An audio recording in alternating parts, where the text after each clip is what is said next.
ఓం నమో వెంకటేశాయ. Hindu temple గైడ్‌కు స్వాగతం. నా పేరు రాజచంద్ర. మన ఛానల్ ద్వారా ఎప్పటికప్పుడు తిరుమల తిరుపతి దేవస్థానానికి సంబంధించిన తాజా సమాచారాన్ని మీకు అందిస్తుంటామండి. మీరు మొట్టమొదటిసారిగా మన ఛానల్ చూస్తూ ఉంటే సబ్స్క్రైబ్ చేసుకోండి.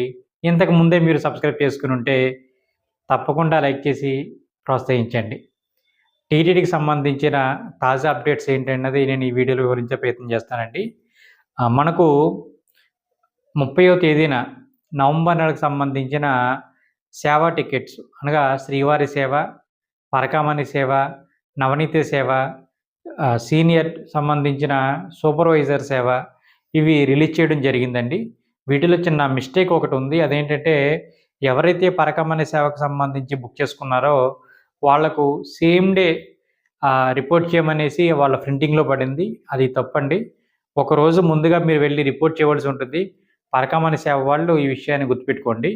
మనకి ఇంకా ఏజ్ లిమిట్ వచ్చేసి సూపర్వైజర్ సేవకు మనం 70 వరకు అని చెప్పుకోవడం జరిగింది. ఇప్పుడు దానిని 65 వరకు మాత్రమే అవకాశం ఇస్తూ ఉన్నారు. సో ఒకసారి నేను ఏజ్ లిమిట్లు చెప్తాను, గుర్తుపెట్టుకోండి మీరు. మనకు పరకామణి సేవకు సంబంధించి గవర్నమెంట్ ఎంప్లాయీస్ అయితే కనుక ఎంప్లాయీ కోటా అని ఉంది కదా, అందులో మనకు 25 నుంచి 65 వరకు అవకాశం ఇచ్చారండి.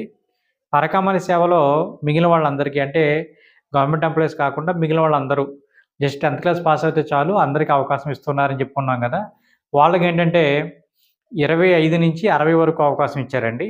అదేవిధంగా సూపర్వైజర్ సేవకు గ్రూప్ సూపర్వైజర్ సేవ అని మనకు పెట్టడం జరిగింది అది కొత్తగా. దానికి 45 సంవత్సరాల నుంచి 65 వరకు ఇవ్వడం జరిగిందనమాట అండి. ఇక శ్రీవారి సేవ అయితే కనుక 18 నుంచి 60 వరకు అవకాశం ఇస్తున్నారు. నెక్స్ట్ మనకు వైకుంఠ ఏకాదశికి సంబంధించి కోటా అన్నది త్వరలో రిలీజ్ చేయబోతున్నారనమాట.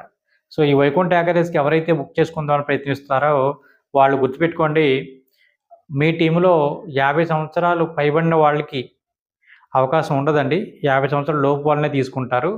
సో ఏజ్ లిమిట్ వచ్చేసి 18 నుంచి 50 సంవత్సరాల వరకు అవకాశం ఉంటుందన్నమాట. 50 దాటితే అవకాశం ఉండదండి.